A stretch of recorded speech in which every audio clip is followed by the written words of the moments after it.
Today we'll be reviewing a great two-player strategy game called A Few Acres of Snow. This is a really great game that won a lot of awards back in 2011, including the International Gamers Award and the Golden Geek's Best Two-Player Game Award. This was developed by Martin Wallace at Tree Frog Games and takes about an hour and a half to 2 hours to play. It is a deck-building strategy war game set in Northern America.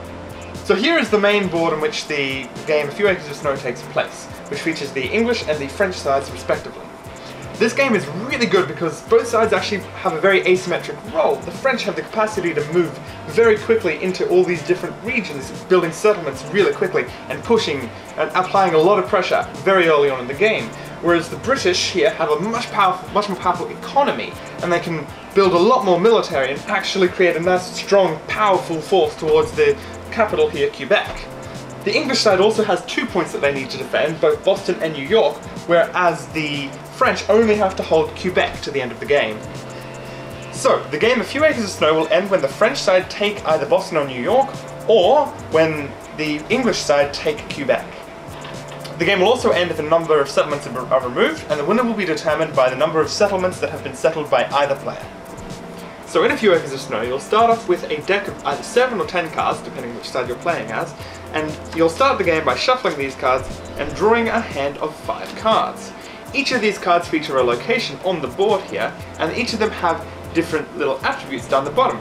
For instance, if I show you this Boston card here, it has a ship, it has some military, it has some settlers, and it has some coin which can be used to be cashed in to get some more money to help build your economy along. So each of these location cards also have a list of other places which they can connect to. So if you want to settle at, say, Deerfield at the start of the game, you'll first of all need to start at New Haven, so you'll have to have the New Haven card. You'll need to get a boat, because the card says you need a boat, so you look and say you go St. Mary's. St. Mary's has a boat, you play St. Mary's as well. You then need some settlers when you get there, and so Boston has settlers, so you play Boston as well. So you've got these 3 cards to settle one location here. And getting that combination together at the end of the game, when you've got a thick deck full of other useless cards, as I'll explain in a moment, it can get pretty damn hard. So, once you've taken Deerfield, you then need to go through this big pile which has every location in the game looking for the Deerfield card. You take it from this pile, you add it to your discard pile, and then you'll eventually see that card later on in the game. Now the thing is that most of these location cards here are completely useless. They have things like furs which can give you some coins if you get the right combinations of things, or some of them even have nothing in them whatsoever. So you can end up actually, by expanding very early on, have a deck full of useless cards that you can't do anything with. Additionally to that, you can also purchase Empire cards with your actions, and these ones have a different associated cost. Some of them are free, whereas some of them can cost 6 or 7 different cards, and some of them add more military, and some of them add a lot more military, and some of them add very little military. Some of them allow you to fortify your locations, which protects you against Native Americans. So, what are these Native Americans? Well, both players can purchase these neutral Native American cards at the start of the game, and these cost 1 coin to use, and they can be used to raid nearby settlements. And if you do raid these settlements, they're completely removed from the game, making your advancement a lot easier. If you want to counter these, however, you need to play the same card. So you have this situation where both players will want to have these cards to defend against these cards, until you end up with a situation where you can draw an entire hand of nothing but Native Americans. And then you might not even have the gold to be able to use it, and then you've got nothing! So, now here's the thing about A Few Acres of Snow.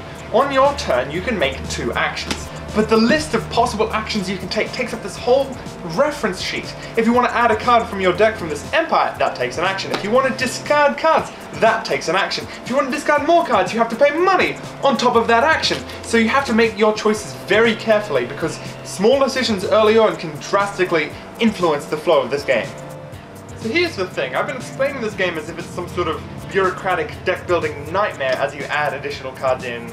But, you know, the more you think about it, the more you realize this is actually a simulation of war, that every single location you take makes your deck harder to work. Because all you need to do in this game is just walk from here to here, just across these 3 cities, and take that capital city and you've won the game. But you can't, because you need to expand to get you more resources, you need to build your deck bigger so you can build a bigger army. But when you've got this deck full of all the things you need to invade the city, none of them comes up in the right order, nothing comes together. You're sitting there screaming, raging at the other side, and your opponent is doing the same thing because they can't get anything across towards you.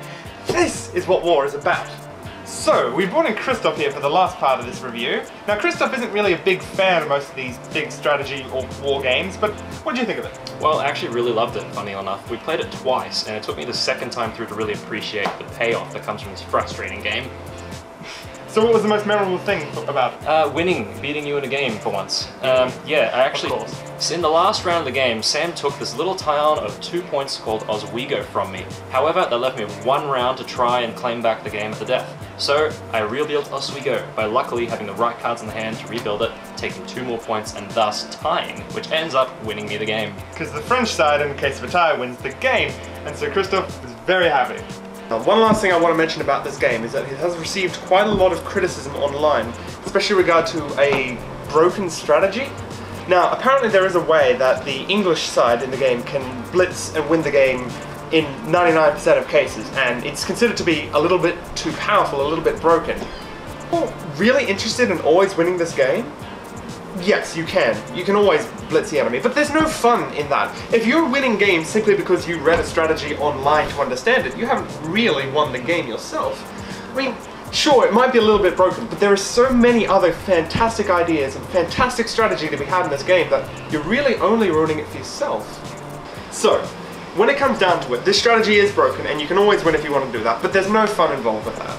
Just play the game and come up with your own strategies. And if you're playing against people that find it fun to break games and find it fun to always win, maybe you're playing with the wrong sort of person. Maybe you need to just enjoy the game a little bit more. It's much more fun to win when you've done it yourself. And that wraps up our review of A Few Acres of Snow, and we really hope you go play it yourselves because it is a real treat of a game. Leave a comment, subscribe to our channel, and we'll see you next time here at the Board Game Nights.